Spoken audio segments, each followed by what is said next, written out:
अब तनाज़े के घेरे में दिल्ली की कालकाजी की जामा मस्जिद। तनाज़े को लेकर दिल्ली हाई कोर्ट में अर्जी दाखिल की गई। मस्जिद मदरसे को हटाने के लिए हाई कोर्ट में अर्जी दी गई है। अर्जी में मस्जिद और मदरसे को गैर कानूनी बताया गया है। प्रीत सिंह सिरोही ने दाखिल की अर्जी। सड़क और फुटपाथ पर कब्जा कर तामीर का इल्जाम लगाया गया। मस्जिद कमेटी ने सभी इल्जाम को खारिज किया है। जनरल सेक्रेटरी शौकत अली मेहंदी का बयान सामने आया। इल्जाम झूठे हैं, माहौल को बिगाड़ने की कोशिश हो रही है। दिल्ली के तुर्कमान गेट में वाकई मस्जिद फैज़ इलाही के बाद अब साउथ दिल्ली के कालकाजी इलाके में बनी जामा मस्जिद को लेकर तनाज़ा खड़ा हो गया है। इस मामले को लेकर दिल्ली हाई कोर्ट में अर्जी दायर की गई। अर्जी गुजार प्रीत सिंह सिरोही ने दिल्ली हाई कोर्ट में शिकायत की है और कालकाजी के गिरिनगर इलाके में बनी जामा मस्जिद और मदरसा मिल्लतुल इस्लाम पर इंक्रोचमेंट का इल्जाम लगाया है। प्रीत सिंह सिरोही का इल्जाम है कि मस्जिद का लगभग 2000 वर्ग फीट हिस्सा सड़क और फुटपाथ पर कब्जा करके बनाया गया है। अर्जी में यह भी कहा गया कि ये तामीर गैर कानूनी है और इसे गिराने की कार्रवाई होनी चाहिए। हालांकि मस्जिद कमेटी ने इन सभी इल्जामात को खारिज कर दिया है। मस्जिद कमेटी के जनरल सेक्रेटरी शौकत अली मेहंदी का कहना है कि कुछ लोग जानबूझकर माहौल को खराब करने के लिए ऐसे इल्जाम लगा रहे हैं। उनके मुताबिक मस्जिद पर लगाए गए सभी इल्जाम गलत हैं। हमारे संज्ञान में ये बात आई तो हमें ये पता लगा कि ये सड़क, फुटपाथ और डिवाइडर वक़फ़ हो चुका है, जिसके लिए फिर हमने कोर्ट में मुकदमा फाइल की। पहले एसडीएम डीएम के यहाँ हियरिंग हुई थी, पत्र व्यवहार हुआ था। पीडब्ल्यूडी ने लगातार हमारी शिकायत पर कवर नोट लगाकर, चिट्ठी लगाकर डीएम एसडीएम को चिट्ठियाँ लिखी थी, लेकिन डीएम और एसडीएम ने इसके ऊपर कोई कार्रवाई नहीं की। पीडब्ल्यूडी ने इसके ऊपर कोई कार्रवाई नहीं की, तो मजबूरन हमें कोर्ट जाना पड़ा कि कोर्ट में हम इसकी सुनवाई कराएंगे कि सड़क कैसे वक़फ़ हो सकती है, पब्लिक लैंड कैसे वक़फ़ हो सकती है। और ये बहुत बड़ी लूट है। जनहित के कार्यों के लिए जो ज़मीन है उस पर जनता का अधिकार है। और इस खबर पर ज्यादा जानकारी हासिल करते हैं ब्रिजेश तिवारी, हमारे नुमाइंदा इस पर जुड़ गए हमारे साथ। उनका रुख करेंगे। ब्रिजेश, जानेंगे क्या इल्जामात लगाए जा रहे हैं, मस्जिद कमेटी का इस वक्त क्या कहना है, क्या स्टेटस इस मामले का दिखाई दे रहा है?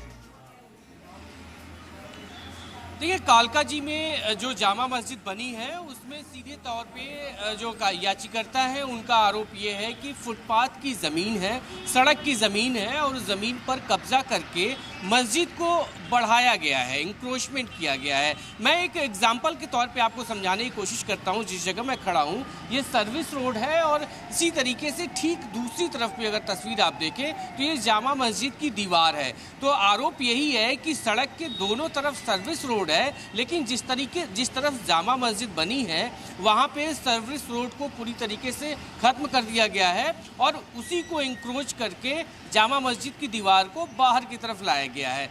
यही आरोप जो है यहाँ पे जो मदरसा है उसको लेके भी है। जो पीछे की तरफ मदरसा है उस मदरसे को भी इसी तरीके से इंक्रोच किया गया है और पीछे की जो सर्विस रोड है उसको कब्जा करके उसको आगे की तरफ बढ़ाया गया है। ये आरोप है और इस आरोप के तहत जो शिकायत करता है उन्होंने पहले पीडब्ल्यूडी में भी शिकायत की कि इस इंक्रोचमेंट को हटाया जाए। दिल्ली विकास प्राधिकरण में भी इसकी शिकायत की गई कि इंक्रोचमेंट हटाया जाए, लेकिन जब कोई कार्रवाई नहीं हुई तो उसके बाद हाईकोर्ट की तरफ इन्होंने रुख किया। इस बीच आज पहली तारीख है, पहली सुनवाई है आज इस पूरे मामले में और इसमें दिल्ली विकास प्राधिकरण और साथ में वक्फ बोर्ड और पीडब्ल्यूडी तीनों को पार्टी बनाया गया है। अब कोर्ट को इस मामले में सुनना है, हालांकि अब तक सुनवाई शुरू नहीं हुई है। उसमें याचिकर्ता लगातार इन इंक्रोचमेंट की बात कर रहे हैं। वहीं दूसरी तरफ जो इंतज़ामिया कमेटी है वो सीधे तौर पे कह रही है कि ये जो मस्जिद है ये 1960 में इस ज़मीन का एक्विजिशन हुआ था। 1963 में दिल्ली विकास प्राधिकरण को ये ट्रांसफ़र हो गई थी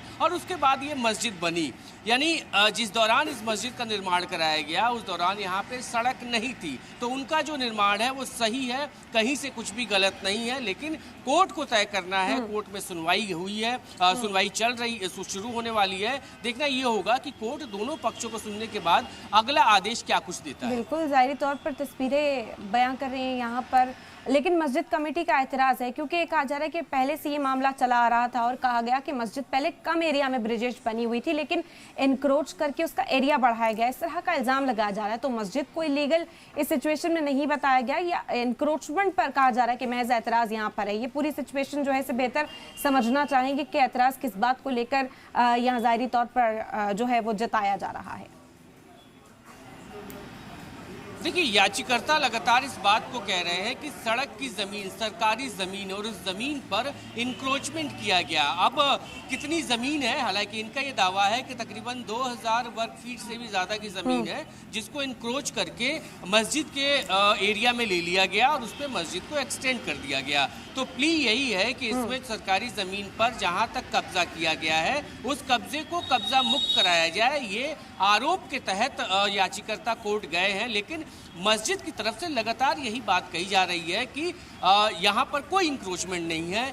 जो भी निर्माण है ये पुराना निर्माण है और जिस समय ये निर्माण हुआ वहाँ पर उस दौरान ये सड़क यहाँ पर मौजूद नहीं थी। बाद में यहाँ पर मेट्रो के भी काम हुए, सड़क के भी काम हुए और उस वक्त किसी भी तरह की कोई आपत्ति नहीं हुई। तो इंक्रोचमेंट एक अहम मुद्दा है जिसमें आधा से ज़्यादा हिस्सा इंक्रोचमेंट की बात कही गई है, लेकिन कोर्ट में ये मामला पहुंचा है और कोर्ट में सुनवाई के समय ये तय हो पाएगा कि कोर्ट कितना इत्तेफाक रखता है जो याचिकाकर्ता है उनकी बातों से, वहीं दूसरी तरफ जो मस्जिद कमेटी है उनकी बातों से कितना इत्तेफाक रखता है और उसी के बाद तय हो पाएगा कि कोर्ट अगला रुख इसमें क्या कुछ इख्तियार करता है। बिल्कुल, बेहद शुक्रिया ब्रिजेश आपका तमाम जानकारी फिलहाल हम तक पहुँचाने के लिए।